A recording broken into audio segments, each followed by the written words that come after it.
My name is Stephen LaRochelle, and I'm the Director of Library Services at Kennebec Valley Community College.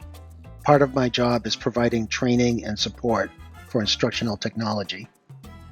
That's how I got involved in 3D printing. In this presentation, I'm going to provide an overview of how 3D printing has become integrated into almost every program at KVCC, and how this led to my use of the printer as a creative tool in my own art making. For many years, 3D printing was limited to 2 machines in our precision machining department. Access to the technology, however, broke the trades barrier thanks to our Occupational Therapy Assistant program. Occupational therapists use 3D printing to make custom assistive devices, such as those pictured here. Soon other programs incorporated 3D printing into their curricula. Physical therapy students make custom prostheses and orthoses, and sustainable agriculture students make Yang cedar wheels and soil blockers. But students who were not in any of these 4 programs also wanted to learn about and use 3D printers, so we made them available in each of our 2 libraries. We're also offering 3D printing courses to the community and to teachers. In one course, students receive a 3D printer as part of the course. They learn how to set up, operate, and troubleshoot their 3D printer. When the course is done, they get to take the 3D printer home with them. Other professional development courses focus on design for 3D printing, using a variety of free software tools to create original models, and advanced 3D printing topics, such as scanning. Credit day courses include the art of 3D printing, which combines art and technology. This course includes an overview of the history of 3D printing in the arts and teaches students how to create their own 3D printed sculpture. Students express their personal ideas and style using design software and advanced additive fabrication techniques. Another credit course is Constructionism in Action. Here's the description. The essence of Seymour Papert's constructionist learning theory is learning by doing. So of course it would make little sense to learn about constructionism only by sitting and listening to lectures.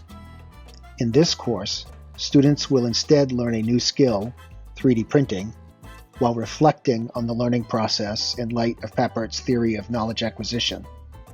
The course includes hands-on work with 3D printers, along with group collaboration and extensive project documentation.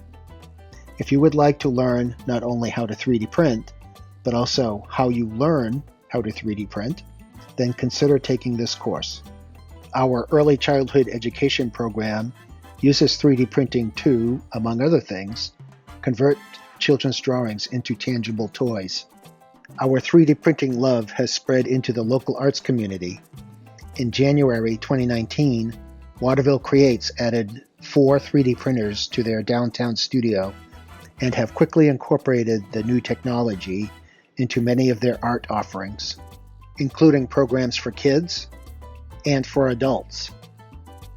For my own artwork, one technique I've been using is to take 3D prints made for classes and to turn them into expressive digital images. The process is this. Start with a photograph of a plain printed model, isolate the subject, then apply digital filters until the desired effect is achieved.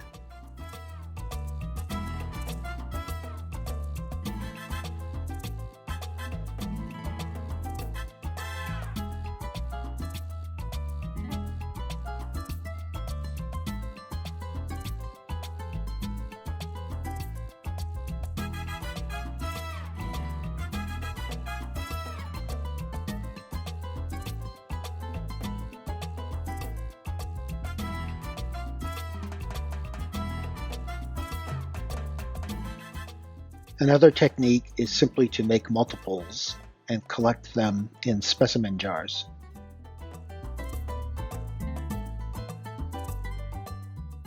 To maintain a sense of community and connection during the pandemic, the idea of working on a group build project arose.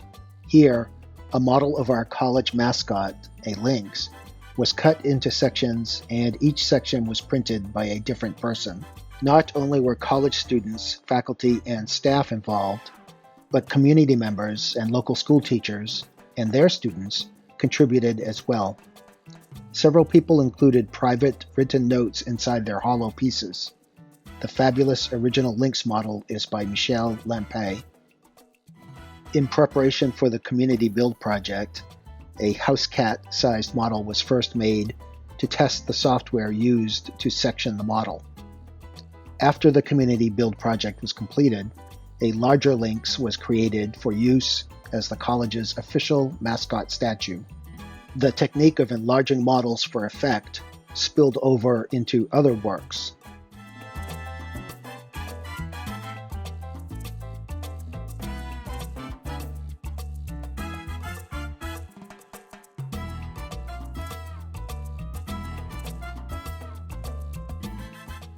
Most recently, in class and for my own work, I've been using 3D scans as the basis for creating expressive self-portraits.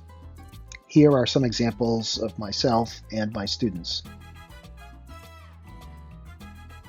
In this workshop, you will create an expressive self-portrait that either communicates something about yourself or sheds some light into your personality. At the start of class, your face, or your hand if you prefer, will be scanned with a 3D scanner. This scan will form the base of your self-portrait. To the base, you'll add personally relevant symbols and objects by incorporating original digital designs created in Tinkercad, appropriated models downloaded from Thingiverse, and real-world objects. You will learn the basics of 3D scanning, modeling, and printing, and leave the workshop with at least one printed model.